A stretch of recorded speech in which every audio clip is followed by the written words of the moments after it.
নমস্কার দর্শক বন্ধুরা, অমৃত কথা এই চ্যানেলে জানাই আপনাদের সুস্বাগত। বন্ধুরা, আজ এই ভিডিওর মাধ্যমে আপনাদের সামনে একটি সুন্দর গল্প ব্যক্ত করব। আর গল্পটির নাম হলো স্বর্গ দর্শন। আশা করি এই গল্পটি শ্রবণ করে আপনাদের ভালো লাগবে এবং অনেক কিছুই শিখতে পারবেন।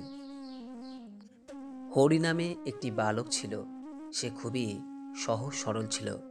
সে প্রতিদিন শোবার আগে ঠাকুরমাকে গল্প শোনাতে বলতো। ঠাকুরমাও তাকে নাগলোক, পাতাল, গন্ধর্বলোক, চন্দ্রলোক, সূর্যলোক ইত্যাদির অনেক গল্প শোনাতেন। একদিন তার ঠাকুরমা তাকে স্বর্গলোকের কথা শোনাচ্ছিলেন। এমন সুন্দর স্বর্গের বর্ণনা যা শুনে হরি স্বর্গ দেখার জন্য ঝোঁক করল।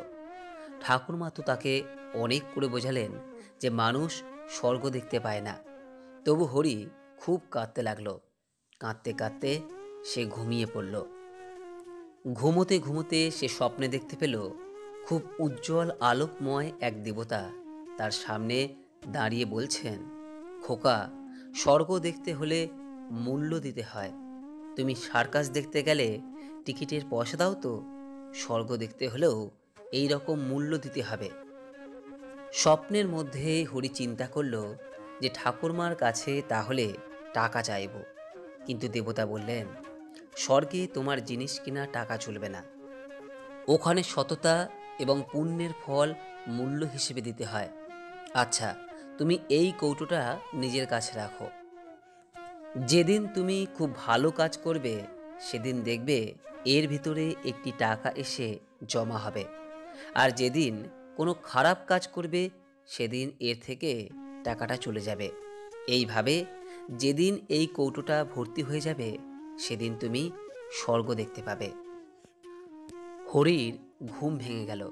সে দেখতে পেল বালিশের পাশে সত্যি সত্যি একটা কৌটো রয়েছে। কৌটোটা পেয়ে ওর খুশি আর ধরে না। ওই দিন ওর ঠাকুমা ওকে একটা টাকা দিল। টাকা নিয়ে হরি ঘর থেকে বেরিয়ে সোজা বাজারে গেল।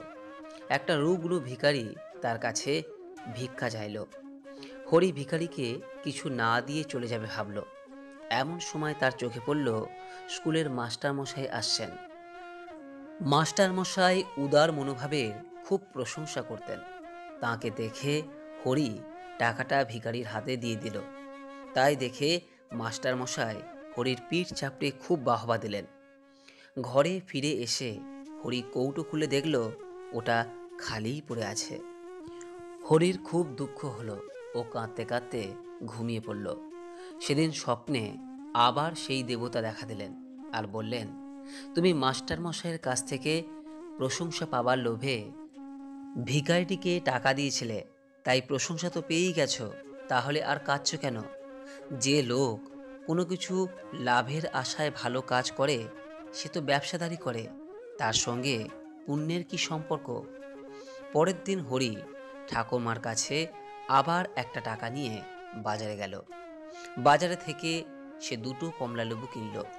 হরির বন্ধু চুনি খুব অসুস্থ শুনে বাজার থেকে ফেরার পথে সে বন্ধুকে দেখতে ওদের বাড়ি গেল। সে সময় চুনিকে দেখতে ওদের ঘরে ডাক্তার এসেছিল। ডাক্তার ওষুধ দিয়ে চুনির মাকে বললেন, একে আজ কমলালেবুর রস খেতে দেবেন। চুনিরা ছিল খুব গরিব। তার মা কাঁদতে কাঁদতে বললেন, আমি পরের ঘরে ঝি খেটে খাই। এ সময় আমি ছেলের অসুখের জন্য কদিন কাজেই যেতে পারিনি।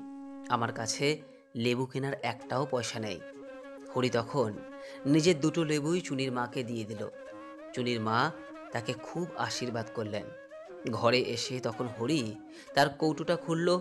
তখন দেখল তাতে দুটো টাকা চকমক করছে। আর একদিন হরি খেলা করছিল, আর ওর ছোট বোন এসে ওর খেলনাগুলো কেড়ে নিল। হরি তাকে থামাতে না পেরে খুব মারল। বেচারি ছোট মেয়েটা খুব কাঁদতে লাগলো।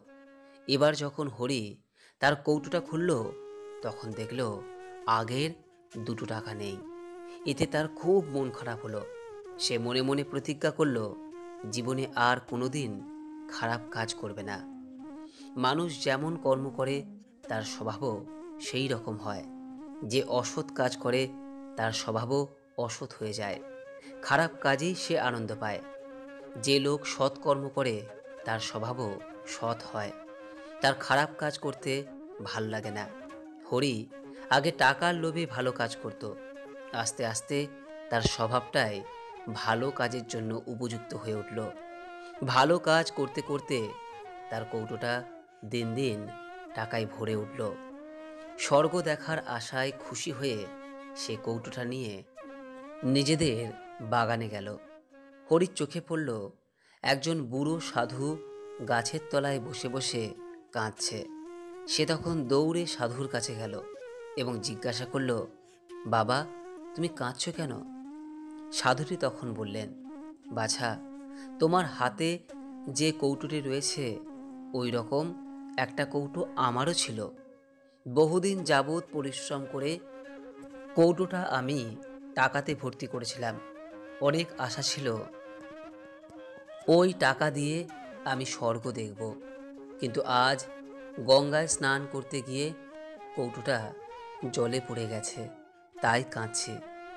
হরি তখন বললে, বাবা, তুমি কেঁদো না, আমার কৌটোটাও ভরে গেছে, তুমি এটা নাও। সাধু তখন বললেন, তুমি কত পরিশ্রম করে সঞ্চয় করেছ, এটি দিয়ে দিলে তোমার মনে যে কষ্ট হবে। হরি তখন বলল, বাবা, আমার কোনো কষ্ট হবে না। আমি এখন বয়সে ছোট, এরকম অনেক কৌটো টাকা দিয়ে ভরাতে পারবো। তুমি বুড়ো হয়েছ, আবার একটা কৌটো ভরাতে পারবে কিনা ঠিক নেই, তাই তুমি আমার এই কৌটোটা নাও। হরির কাছ থেকে সাধুটি কৌটোটা নিয়ে তার চোখ দুটো হাত দিয়ে চেপে ধরল। হরির চোখ তখন বন্ধ। সে চোখের সামনে দেখল স্বর্গ ভেসে উঠেছে। কি সুন্দর সেই স্বর্গ! ঠাকুমা যে স্বর্গের কথা বলেছিলেন এ যেন তার থেকেও বহু গুণে সুন্দর। হরি চোখ খুলে দেখল সাধুর বদলে স্বপ্নে দেখা সেই দেবতা তার সামনে দাঁড়িয়ে আছেন। দেবতা বললেন, বাছা, যে লোক ভালো কাজ করে তার স্বর্গে ঠাঁই হয়।